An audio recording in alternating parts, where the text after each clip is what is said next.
Opinions expressed by the host and guest on this program are solely their own and do not represent the views or opinions of Blind United. We strive to provide diverse perspectives and discussions on our platform, but the opinions expressed should be understood as personal viewpoints and not reflective of Blind United as an organization. Let's get ready to rumble!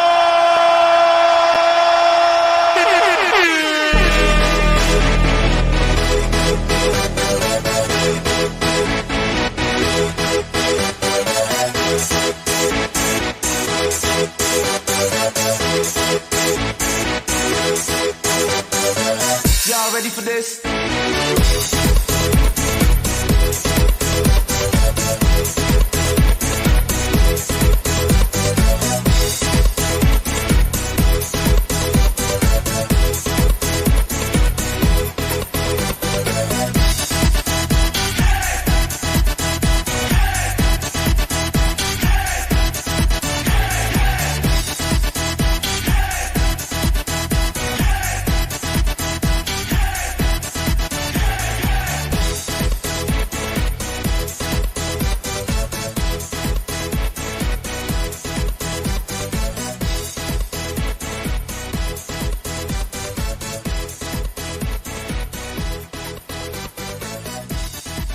Good Monday morning, everybody, and welcome to another Coffee Time with Blind United. Thank you for joining us.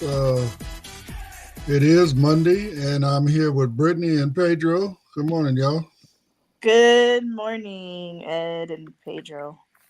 Good morning, guys. Happy slow Monday. Low Monday, right? Okay. Mhm. Well, I've been trying to keep it low all weekend, so let me get this interest group out the way, and then we can chat a little bit. We got Dominic Martin with the support group tonight. That's 6 p.m. Pacific time. So come on, hang with us on that one. Get your mental health straight. It always helps to jump in there every couple of weeks and get a tune up. I know I enjoy it. A lot of people seem to be enjoying it. So, what's tonight is existentialism. I know I ain't saying it right. I'm beating it up, but that's the topic for tonight. So come on, hang out with us, 6 p.m. And like I said, get your little mind tuned up. So, but that's it for our interest groups today. So, everybody had a good weekend, Cinco de Mayo weekend. Yeah, it was pretty good. Saw the fight, Okay. Yeah, it was a whole lot of back and forth on media, on live TV. They were back and forth throwing shots at each other, calling each other names, telling each other, "Put respect on my name." Stuff like that. So it was crazy. I wanted to see the fight, see how it turned out. That was pretty cool. We hanged out on that. We celebrated one of our friends' birthday also, you know, and also went to that Netflix. Netflix is a joke fest. Oh, okay. I've heard about those. Yeah, it was pretty cool. It was pretty cool. Got to see my better half favorite comedian. Had some good laughs. So pretty How many nice. comedians were there? Was it one, two? They like two or three went up stage. But I think all that little area with the comedy store, the Laugh Factory, and what was the other two clubs? But they're all comedy clubs. They were a part of that. I think they were doing it all together. So all those nights, there were comedians there. Okay, so they just did it in several different venues, just different comedians in each Mm-hmm. venue.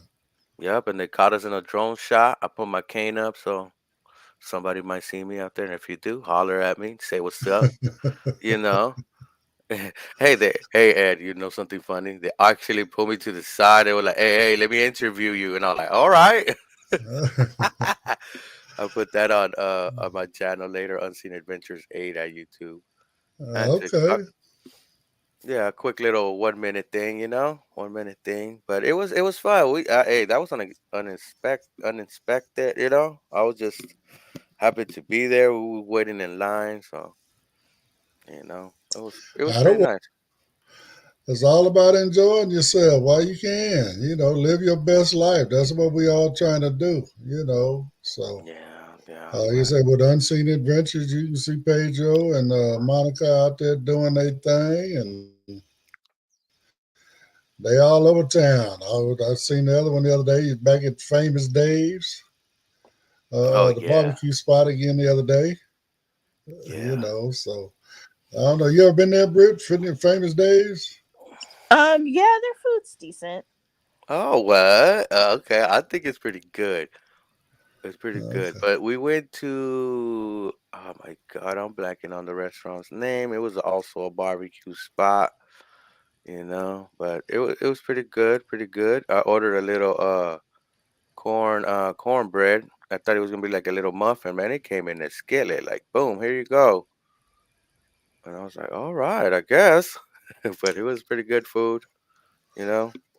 Well, a lot of the places now is where I don't know, it's like you're ordering so many different entrees and sides and stuff. So it's not like you can order a meal. It's like you got to do a group thing. You know what I'm saying? Yeah, like a platter. Yeah, yeah. So Well, I've seen a lot of the barbecue places going that way. The first one I ever see do that was Lucille's, mm, I never had that.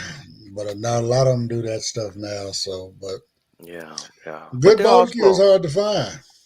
yeah, they also got individual plates as I saw last time. They have good deals. Like they have Margarita Tuesdays.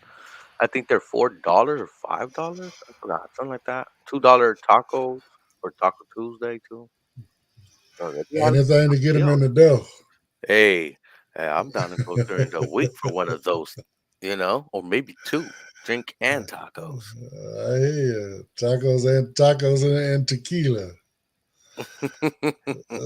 Why not? So Sounds like a yeah, but good time. okay. Well, that's good. That's good. What about you, Britt? You do anything interesting over the weekend? Nope, and we don't have any comments. Nobody's wished us a good morning yet. Oh, Well, what good nobody morning, low? viewers. Good morning. If you don't tell us, we tell you. Good morning to the listeners. Well, we're just trying to get your day started. If you ain't ready yet, you can check us out later. Mhm.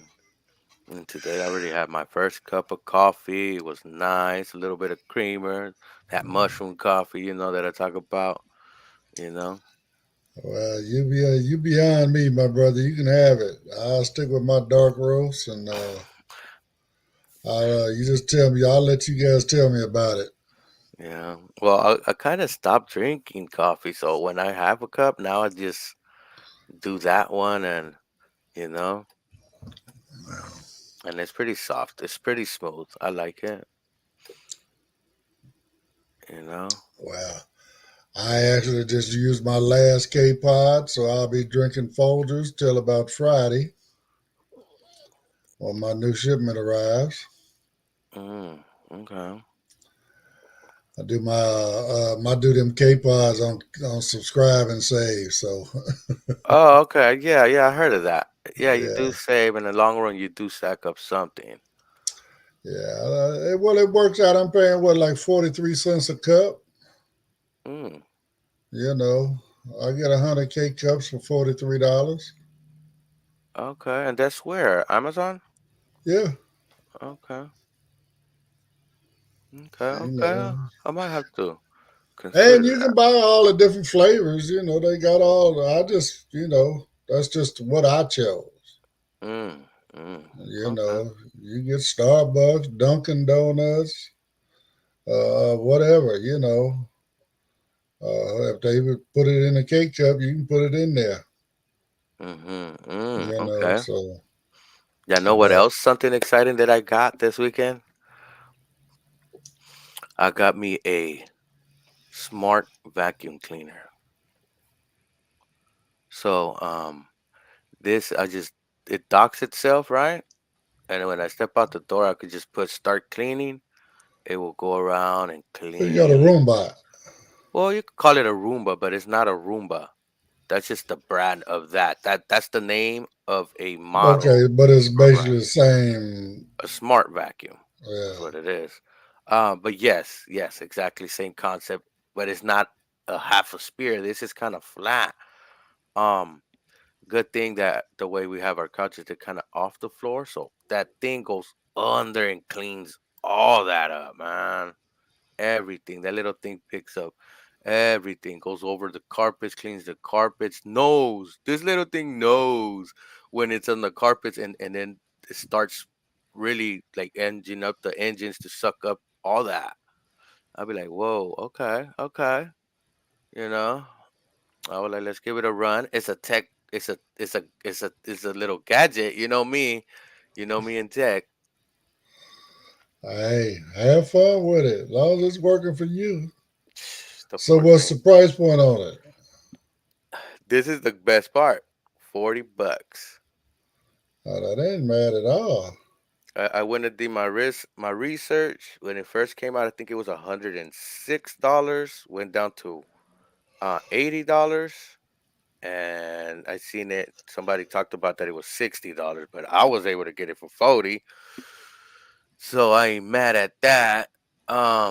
It actually picks up. The floor is clean, because I sweep, but I know sometimes I leave some spots, you know, and then especially under the couch, I can't get under the couch. This little I thing mean, gets you know, all that. even if we don't, we believe we do just simply because there's it's that we can't see it. We don't know. We do everything we can to be thorough in our sweeping, get every corner, every edge, all that kind of stuff. hmm So, And we do get stuff. For most part, I think I get almost all of it, but right, I right, know right, as a right. blind person, I might have left. There's Um, that possibility. It's just that possibility. So in our mind, it mhm. just it accentuates that, and so And damn. then I hope plus, it's that. It's that. All right. Well, I hope I got it all. By when you're done, right? of course, and we're in the future. Why not let a little robot take care of it? I hear you. You know what I mean? I've been giving it its runs. I've been checking it out. Hey, this thing picks up all kinds of things, scrunchies, pet hair, all kinds of stuff, man. And you could even program it to do your edges, so it would go around the apartment and get all the edges around your bed, all that. I seen it do it, and this is it's pretty cool. It's something to alleviate the tasking. I just put the chairs on the table, put them upside down, put them on top, then just let the thing run, pick up the cables. Man, that thing does its thing, you know. And then I just tell it go to dock. It goes finds its dock and docks itself. Nothing to worry about. Recharges. Mm-hmm. It's Recharges got it. what, a basket in it you dump out or something. Yeah, it has a little container you pull out. Um, Picks up a lot of dust, a lot of like hair bands, lip papers, and things like that nature. Right. It's not like a tiny slot. It's kind of big. All Lets you right. know. Look, this thing is cool that it has its own app. Lets you know the fan, the brushes, how much percent. How well are they? Are they 100 or 80 or whatever it may be. So it's pretty nice, pretty nice. Me being a techie guy, I was like, let's give it a run. Let's just put it through the ringer right quick. But it's $40. What can you expect? You can't expect too much. That means this is a probably a 2 year ago device, I guess you could say. Okay. Okay. Well, Yeah. I know they've been around for a while. A lot of people talk about them. I can see where they come in handy. Take Mhm. care of your floors and all that stuff while y'all out and about. So, Mhm. I would never be out of its way. I'd have to get out of its way in order to get where I spend most of my time. So, Yeah. but good stuff. Good stuff. Well, you want to share where you got it at for the people that might want to check in and see about getting themselves Mm. one? I don't know the Didn't store's fall off the name. back of somebody's truck or nothing, did it? It's from a surplus store. It's like an overstock. It's like an overstock store. We just Okay. happened to be there. We just popped in and I seen it. It's like you have to kind of go see what's in the store at that particular month or week or whatever, because sometimes it changes. Okay. But it's like an overstock store, so I just hit A in there. closeout store kind of thing. So, Okay. but it was I seen it. And I was like, you know what? I'm gonna give it a chance. I was touching the packaging and trying to see what it was. I was like, okay, it's a big size. So I think this could probably do something.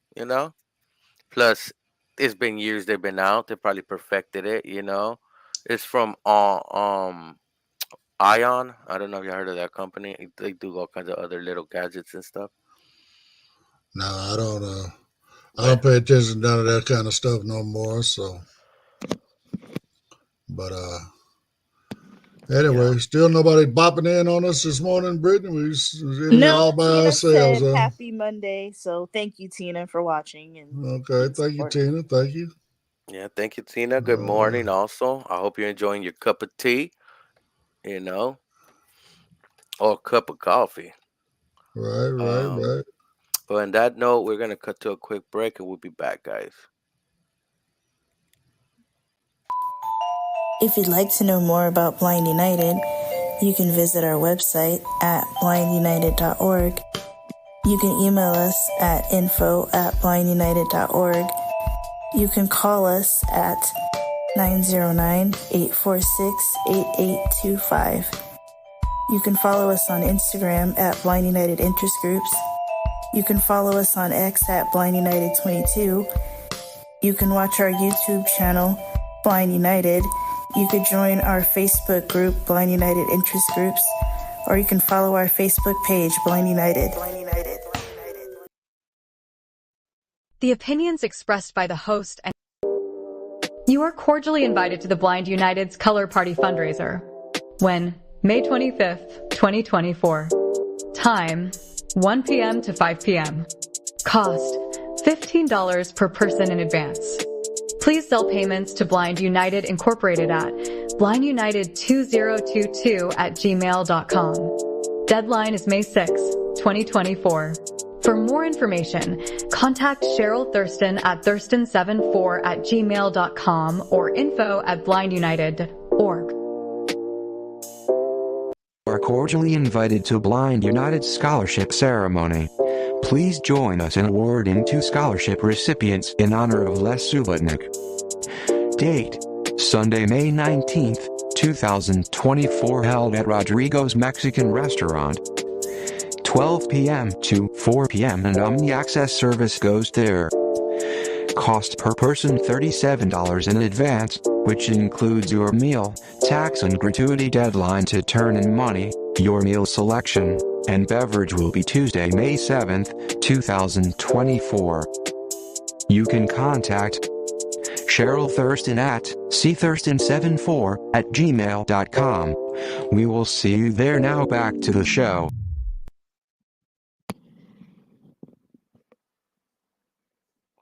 Okay, everybody. Welcome back. Welcome back. My bad. I'm sorry. I had my mic muted. uh, just to let everybody know the deadlines have been extended till Wednesday the 8th. Actually had a few folks getting their money in over the weekend. So appreciate you. Thank you very much. So anyway, you got till Wednesday the 8th to get your money in on both of these events. So hey, come on in and hang out with us. Any comments, Britt? No comments. Just remember to Zelle your money to blindunited2022@gmail.com. Yeah, Blind United Inc. And then use that Blind United 2022 Gmail instead of a phone number. And we appreciate it. All right, yeah. And tomorrow, guys, is an Apple event. They said it's a different type of Apple event, 7 a.m. That's a little different time than we used to for Apple. They usually have it at 10 a.m. And, you know, and they don't really have an event for spring. So what I'm thinking they're presenting maybe some new iPads, but Let's take a listen and see what they got in store for us. Apple Insider reveals full iPad slate for after the Let Loose event on Tuesday, and there's a big surprise. Mark Gurman says it's time for Apple to get serious about the iPad. Apple's Let Loose event is fast approaching, and we've known for quite some time it'll focus on iPads thanks to reports from the likes of Mark Gurman of Bloomberg. And in Gurman's latest Power On newsletter, he's laid out what he expects Apple's tablet lineup to look like after the showcase on Tuesday, suggesting Apple should move to make the iPad more of a laptop replacement. Gurman says the iPad slate will offer the M4, wielding iPad Pro in both 11-inch and 12.9-inch versions, and the iPad Air in the same screen sizes with the M2 inside.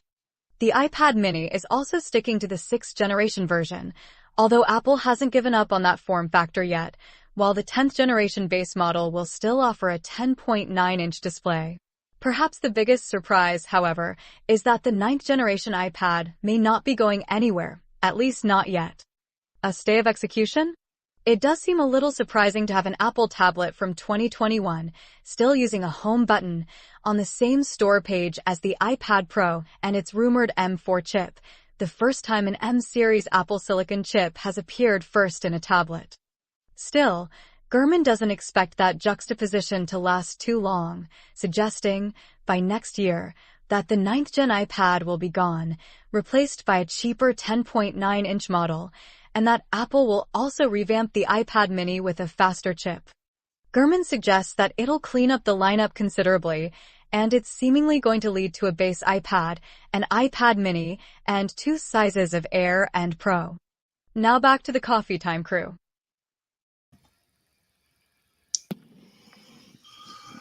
I mean, I'm trying to understand why they going. You got so many different models, and the screen sizes are only maybe an inch and a quarter, inch and a half of difference. I mean, does an inch and a half make that much of a difference? Yes and no. And, depending on what inch you want to get. But see, that confuses new Apple ecosystem users. You're like, which one to get? Which one is that?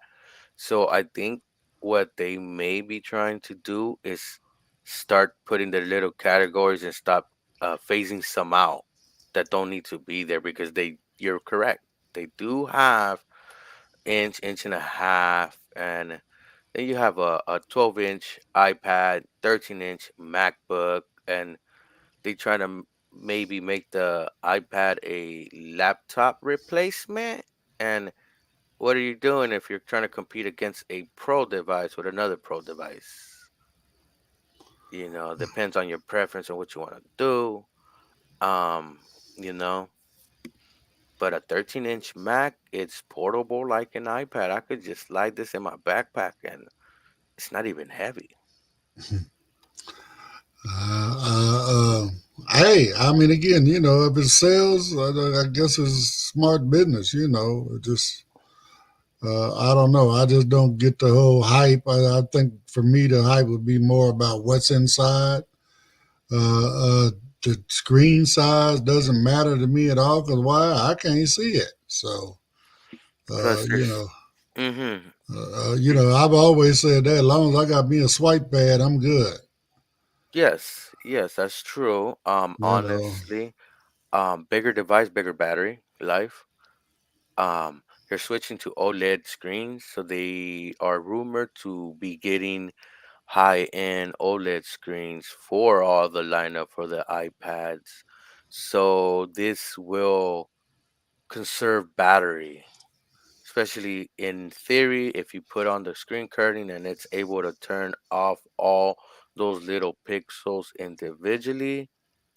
When you have it on dark mode and less pixels are being used, the more battery, in theory, you save. So, in theory, in my theory, if you put screen curtain on, you'd shut off all those pixels on that screen, you will save more battery life. I thought that in the beginning, and I don't know if it's true or not, but I was actually told that It doesn't necessarily say, because actually what you're doing is you're not turning the screen off, you're actually turning the black on. It's just blacking the screen out. Yes, in a LCD high liquid screen, what these SEs have, and some of the iPhone basic models, and some of these iPad. Yes, when you have a backlit, like how it is backlit, you turn on the screen shade, it's black. You would think it would shut off the screen, but in theory, said like they told you, it might, right? But when it comes to an OLED screen, it's actually lighting up each pixel individually. Right, the So black the less, pixel. yeah, well, lighting up the colored pixel. Black Right. pixel is just off. So if you are lighting up a few pixels, then more than the whole screen, in theory, you should be saving battery because it's being more efficient. Um, so when you turn on screen curtain, you're making those pixels black. That black is off. You I know. mean, I get the logic behind what you're saying. I was just, again, I don't know if it's true or not. I just repeating what I was told by somebody from Apple or whatever. But it don't matter to me. My battery lasts me just fine. Hmm. I don't do as much as a lot of you guys do with your phones, and then again, like you say, the bigger devices, iPads, the MacBooks, stuff like that. Of course, you would, like you say, bigger device, bigger battery. So Hmm. you know, so Yeah. I know, Well, Britt, you I into have your noticed. Apple stuff as well. Don't do you get into all of this as well, Britt? As far as size and I mean, I see the importance of size, especially with iPads for people with low vision, but I like the iPad in theory, but whenever I purchase one, I'm like, this is way too much screen real estate for me, and I don't enjoy it. yeah, I That's just mean, me personally. what I'm saying, I mean, because again, you can't see the screen. All you need is a swipe pad. I mean, the keyboard. I guess when the keyboard comes up, if it's a big enough screen, it's a virtual keyboard that you could use just like a quarterly, right? Yeah, I mean the keyboard is bigger, and then if you're into like braille screen input, you can do that, and that's easier to do on an iPad because it's a bigger screen. But I don't like, for example, the mail app. Like, I don't like the way it's laid out on an iPad. I don't like how Mm, like things are in different places than they are on the phone, which is just like, okay, that's just me personally. I don't really care for it. yeah. I know a neat feature they have is when you have it on landscape mode and they have that big keyboard right there.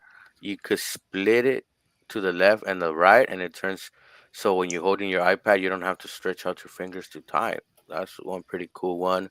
The magnifier feature for people that have some vision, it could be nice.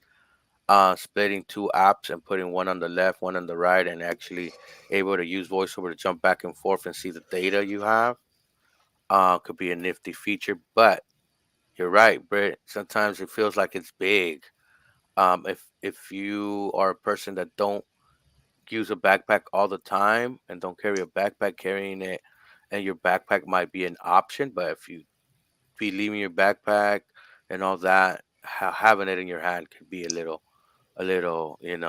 off-putting, carrying it around and lugging it around, depending on the size and model you have. You can't put it in your pocket. It's true. It's not a phone. Some do have connectivity, but you might have a model that might not have connectivity. Uh, well, y'all know I ain't carrying nothing but my phone, so uh, And plus, they're coming with that M4 chip or M3 chip pretty soon. That's breaking for a like groundbreaking for a iPad. We don't have those devices, not even in our phones yet. So let's uh, see what they're working on. Let's see what Apple's working on. I think they're trying to make their device more power efficient, way power efficient. all right. And let's see how much battery does these rumors of an AI have, because AI uses power. Let's see what happens. Let's see what Right. And then anything in it? No, I didn't say nothing. Okay. And we do not have any more comments. Thank you, Brett. It's a Thank slow Monday. you. Slow Mellow Monday. Monday. Mellow.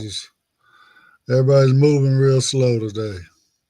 All right. Well, on that note, we cut to a quick break. Take a sip of coffee. Take a sip of water, tea, whatever it may be.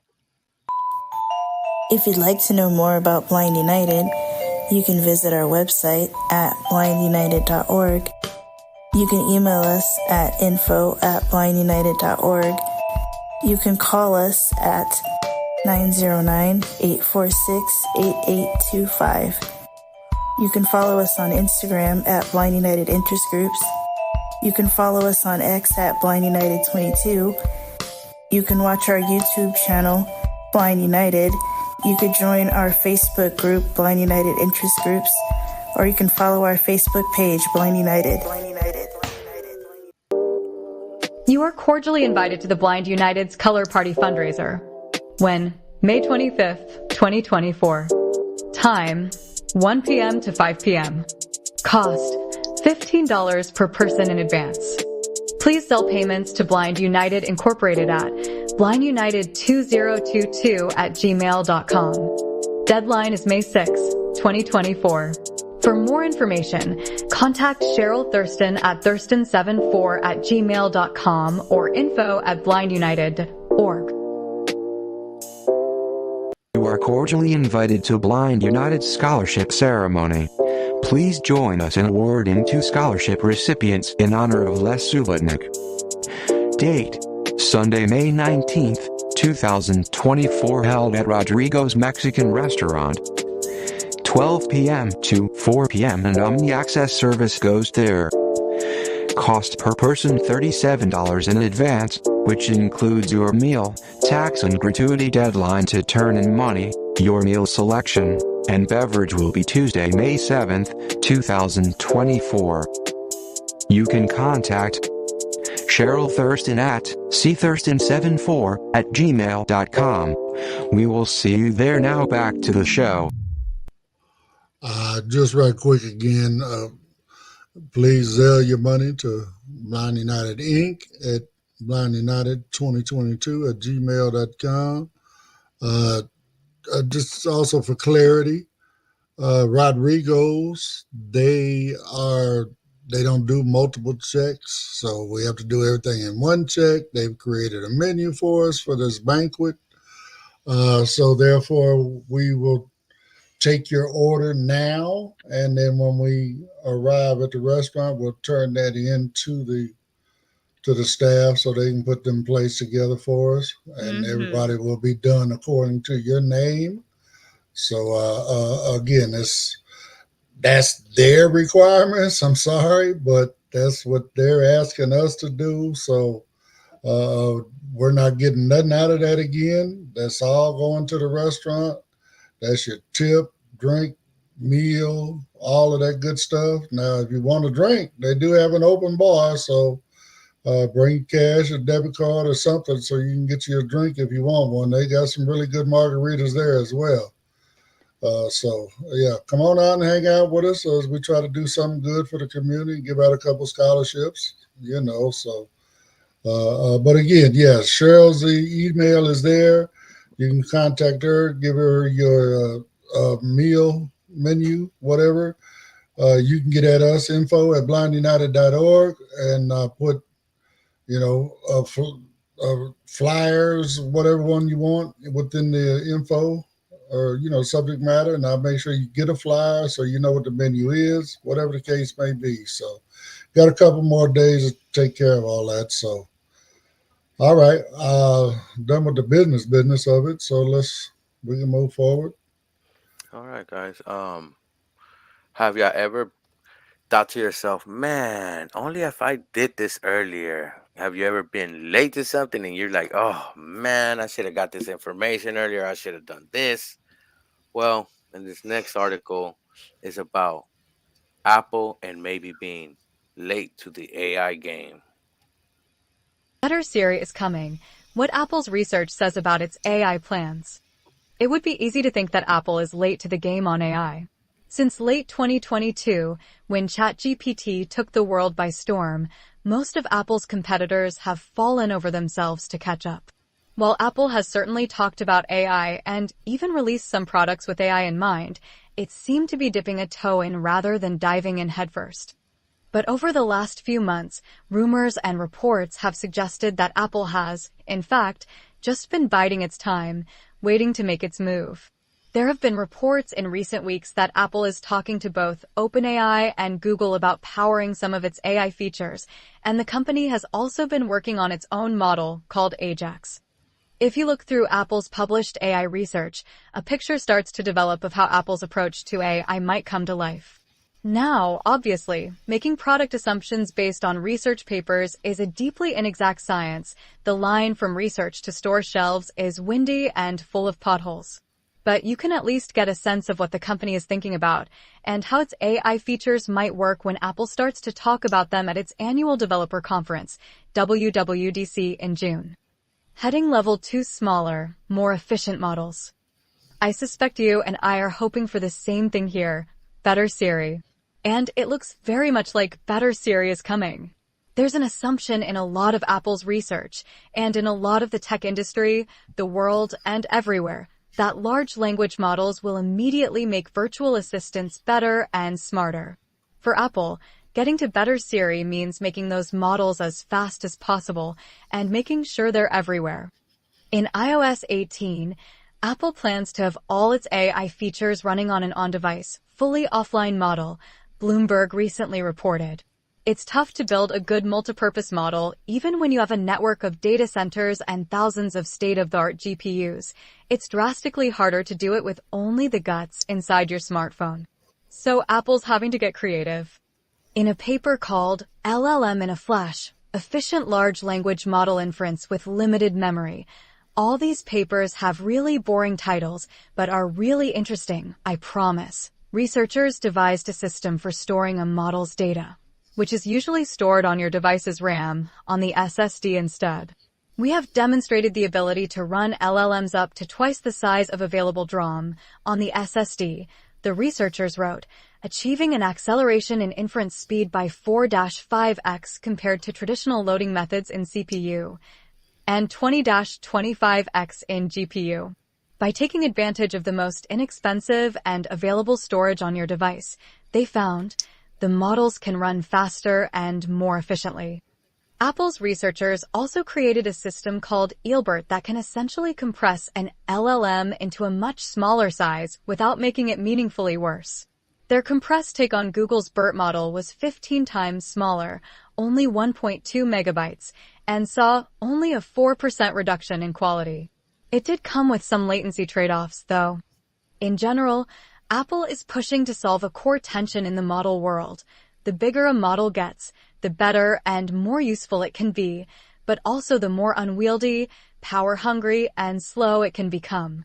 Like so many others, the company is trying to find the right balance between all those things while also looking for a way to have it all. Heading level 2 Siri, but good. A lot of what we talk about when we talk about AI products is virtual assistants that know things, that can remind us of things, that can answer questions, and get stuff done on our behalf. So it's not exactly shocking that a lot of Apple's AI research boils down to a single question: what if Siri was really, really, really good? A group of Apple researchers has been working on a way to use Siri without needing to use a wake word at all. Instead of listening for "Hey Siri" or "Siri," the device might be able to simply intuit whether you're talking to it. This problem is significantly more challenging than voice trigger detection, the researchers did acknowledge, since there might not be a leading trigger phrase that marks the beginning of a voice command. That might be why another group of researchers developed a system to more accurately detect wake words. Another paper trained a model to better understand rare words, which are often not well understood by assistants. In both cases, the appeal of an LLM is that it can, in theory, process much more information much more quickly. In the Wake Word paper, for instance, the researchers found that by not trying to discard all unnecessary sound, but instead feeding it all to the model and letting it process what does and doesn't matter, the Wake Word worked far more reliably. Once Siri hears you, Apple's doing a bunch of work to make sure it understands and communicates better. In one paper, it developed a system called STEER, which stands for Semantic Turn Extension Expansion Recognition, so we'll go with STEER. That aims to improve your back-and-forth communication with an assistant by trying to figure out when you're asking a follow-up question and when you're asking a new one. In another, it uses LLMs to better understand ambiguous queries to figure out what you mean no matter how you say it. In uncertain circumstances, they wrote, intelligent conversational agents may need to take the initiative to reduce their uncertainty by asking good questions proactively, thereby solving problems more effectively. Another paper aims to help with that, too. Researchers used LLMs to make assistants less verbose and more understandable when they're generating answers. Heading Level 2 AI in Health Image Editors in your Memojis. Whenever Apple does talk publicly about AI, it tends to focus less on raw technological might and more on the day-to-day stuff AI can actually do for you. So, while there's a lot of focus on Siri, especially as Apple looks to compete with devices like the Humane AI Pin, the Rabbit R1, and Google's ongoing smashing of Gemini into all of Android, there are plenty of other ways Apple seems to see AI being useful. One obvious place for Apple to focus is on health. LLMs could, in theory, help wade through the oceans of biometric data collected by your various devices and help you make sense of it all. So, Apple has been researching how to collect and collate all of your motion data, how to use gait recognition and your headphones to identify you, and how to track and understand your heart rate data. Apple also created and released the largest multi-device, multi-location sensor-based human activity dataset available after collecting data from 50 participants with multiple on-body sensors. Apple also seems to imagine AI as a creative tool. For one paper, researchers interviewed a bunch of animators, designers, and engineers and built a system called Keyframer that enables users to iteratively construct and refine generated designs. Instead of typing in a prompt and getting an image, then typing another prompt to get another image, you start with a prompt, but then get a toolkit to tweak and refine parts of the image to your liking. You could imagine this kind of back-and-forth artistic process showing up anywhere from the Memoji creator to some of Apple's more professional artistic tools. In another paper, Apple describes a tool called MGIE that lets you edit an image just by describing the edits you want to make.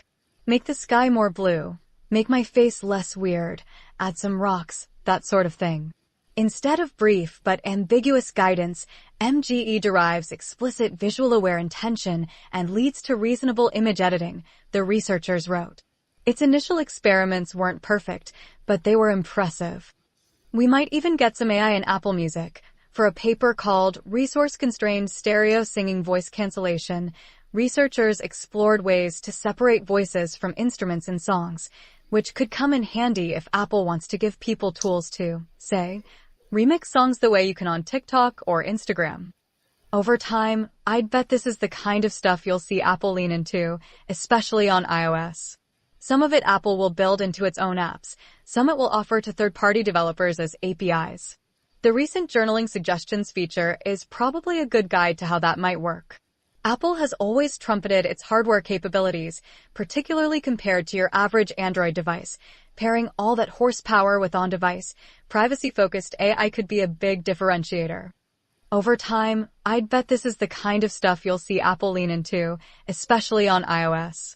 Some of it Apple will build into its own apps, some it will offer to third-party developers as APIs. The recent journaling suggestions feature is probably a good guide to how that might work. Apple has always trumpeted its hardware capabilities, particularly compared to your average Android device. Pairing all that horsepower with on-device, privacy-focused AI could be a big differentiator. But if you want to see the biggest, most ambitious AI thing going at Apple, you need to know about Ferret. Ferret is a multimodal large language model that can take instructions, focus on something specific you've circled or otherwise selected, and understand the world around it. It's designed for the now normal AI use case of asking a device about the world around you, but it might also be able to understand what's on your screen. In the Ferret paper, researchers show that it could help you navigate apps, answer questions about App Store ratings, describe what you're looking at, and more. This has really exciting implications for accessibility, but could also completely change the way you use your phone and your Vision Pro and Slash or smart glasses someday. We're getting way ahead of ourselves here, but you can imagine how this would work with some of the other stuff Apple is working on. A Siri that can understand what you want, paired with a device that can see and understand everything that's happening on your display, is a phone that can literally use itself. Apple wouldn't need deep integrations with everything. It could simply run the apps and tap the right buttons automatically. Again, all this is just research, and for all of it to work well starting this spring would be a legitimately unheard of technical achievement. I mean, you've tried chatbots, you know they're not great. But I'd bet you anything we're going to get some big AI announcements at WWDC. Apple CEO Tim Cook even teased as much in February and basically promised it on this week's earnings call.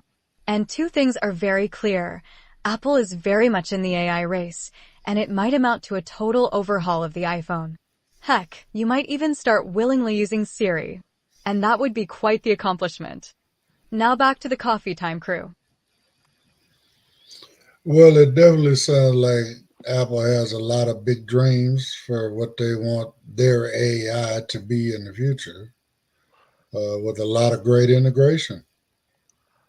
Yeah. If they able to accomplish all that, what this person is saying, what they could do, Apple hasn't really came out and said what they're gonna push. Apple might be doing it little by little, but that health, having AI in health sounds promising. Our phone does give us a lot of data, even if we don't have an Apple Watch. Our phone gives us so much data on your movements and rest weights and stuff like that. But even paired with an Apple Watch, all the data you could shoot the AI and see what it could come up with, including if you put your inhalers, medication, and certain behaviors. I wish you could see me. I mean, I knew that was what actually attracted you to this article. I mean, number one, you're a techie, but at the same time, you like to keep track of your health and all that kind of stuff. And when I heard that feature, I was, oh, okay, now it all makes sense. Yeah, but that's true. But hey, they need to fix that Siri. Not even sighted people are like, we're not using Siri, and we utilize Siri. And with this latest update, these latest updates, actually, Siri tries to listen to every single sound, not just your voice. So it interrupts and interrupts. Any sound interrupts Siri, and it's trying to listen. Maybe, just maybe, this AI could tell it, no, that's not a voice. Continue talking. Continue giving your answer. Oh yeah, now that's a voice. Stop and listen. You know. Well, I mean, and if you listen to all the various research papers that they were talking about, I mean, in some of them, they're teaching the AI to be more human than humans. I mean, to be able to tell, what people are talking about when they're not even using the proper diction, Yes, that's true. all that kind of stuff, that's something that generally takes a human mind to process. Yeah, but you want a human answer also. We don't want a robotic answer. We don't want to say describe this and then it comes up with a list. List, maybe a man in the picture. Also a table, maybe a car, maybe a cup, maybe this. you know, it will be better. A man sitting on a table, looking slight profile to the left. Got glasses on, looks around 40. There's a car in the background, the car color, and you can make sense of that instead of getting a list. Well, That I mean, that I means agree on that, but I mean, like what they was talking about as far as it listening to prompts that you're giving it, and and trying to make sense out of what you're saying, mhm. that kind of thing. That's where I was more, where again, something that's just teaching people to understand when they're not even describing it properly. Yeah. That's that's what I meant. So Oh, okay. Yeah. And then another thing they were mentioning is how they have something running in the background that is trying to hear you and actually see how can it answer uh your prompt no matter the way you say it. right, That that's what I'm saying. yeah. So okay, that's what you're talking about. Okay, Oh okay, I yeah, got yeah, you. that's what I'm talking about. You're not even using the proper language, or using proper verbiage. Mhm. But it's gonna detect what you want regardless. Yeah, yeah, and So I think that's more further in the future. I wonder how I want to see. Man, now I'm excited for the WWDC. I'm gonna watch the other one. Depending on the if I'm able to do what I like, I could present something to the show. But if not, I have some articles coming from different sources. But hey, it's going on. I'm well, I trying to mean, see. again, all this Apple stuff is coming up.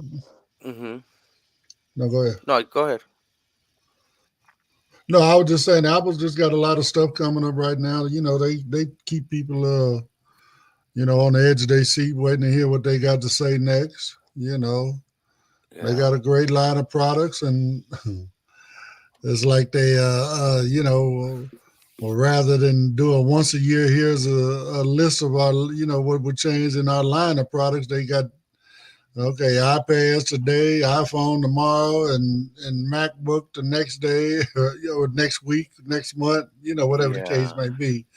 They break it all down into different events. So Yeah. Also, it always seems like every year they trying to fix their lineup with their sizes and all that, and they can't come to a set sizes. And I think that's what they're trying to kind of fix. And I also have another one, another article, Apple Maps. Um, I kept only the things that I think we might use as a blind community. Let's take a quick listen. 11 must-know Apple Maps features for daily commuters. While smartphones have many advantages and have brought many technologies to the mainstream, one of the best things they do is make navigating much easier. Whether you prefer Apple Maps or Google Maps, you can now use either one to plan every element of your journey, making your daily commute to and from work a breeze. Anyone who has an iPhone has Apple Maps, a navigation system and digital mapping service that fits in the palm of your hand. These types of apps have revolutionized the way we get around and made things like TomToms and paper maps obsolete due to their sheer convenience and effectiveness. You simply have to type in your location, and your iPhone will instantly find the quickest route. However, Apple Maps has a lot more features than people might know about. Many of these features can help transform your daily commute and ensure your iPhone 15 stays just as useful as we found in our review. If you want to get around a city in a car or get directions so you can walk to your favorite restaurant, Apple Maps has you covered. But these are not the only situations where you are likely to need some navigational help. After all, how many times have you been in a shopping mall or airport and not had any idea about where you must go? While most satellite navigation platforms only work when you are outside, Apple Maps has a feature that allows users to get detailed information about where they are and where they are going when inside certain locations. To activate this feature, you can either zoom in on a building and click Inside Map, or use the same button when searching for the location. Once you are in the inside view, you can search for specific locations like a store, restroom, or airport gate.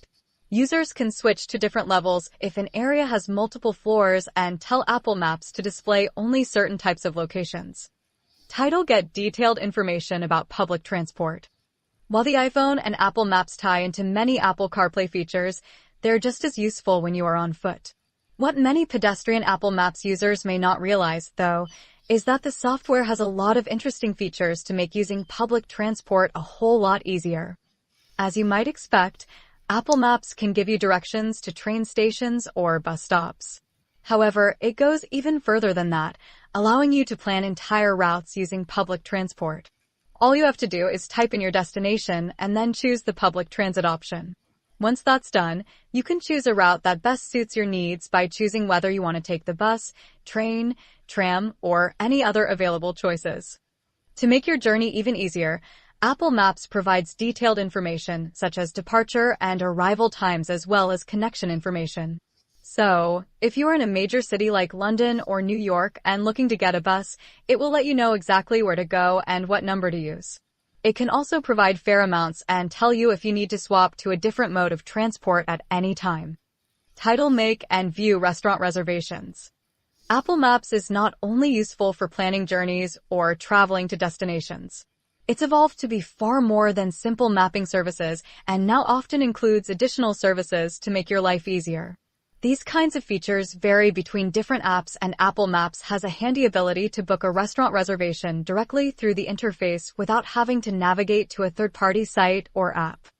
Apple has developed APIs so that developers can add this type of functionality into Apple Maps for their businesses. Essentially, it works by using tools that send information between Apple Maps and outside extensions that transfer user data to complete the booking. Restaurants and other facilities can do this by becoming part of Apple Business Connect, which gives businesses the opportunity to take over control of their Apple Maps card, allowing functions such as user bookings. Users who use this function will also be able to see all of their own reservations and modify them. Title, drop pins to mark and share locations. Sometimes locations that you are visiting don't have information on Apple Maps. Maybe you are going to a field or park that doesn't have a name, or you are visiting a new location that hasn't updated its details yet. There's even a chance you are going to a private residence that isn't particularly easy to find with a standard address. In these situations, you can use Apple Maps to drop and share pins, which can be incredibly helpful for finding a location and getting directions. Once you've dropped a pin, you can edit its name, move it around, or add other helpful information. You can share pins with other users, allowing you to precisely guide them to specific areas. These pins... All right, guys. Here's some quick tips on Apple Maps. Dropping those pins. Actually, I didn't know how long the article. I was in a hurry yesterday, guys. Excuse me on that. But the train schedules and that inside mapping is something new that I feel could help us when we're in malls and shopping centers. Well, let's go. All that stuff is going to be great. And then once we get all that stuff integrated with something like Glide, man, I'm going to be off to the races. I think I don't know if I'll be home much at all. We might have to come up with a new concept for Blind United because I won't be here to do these interest groups.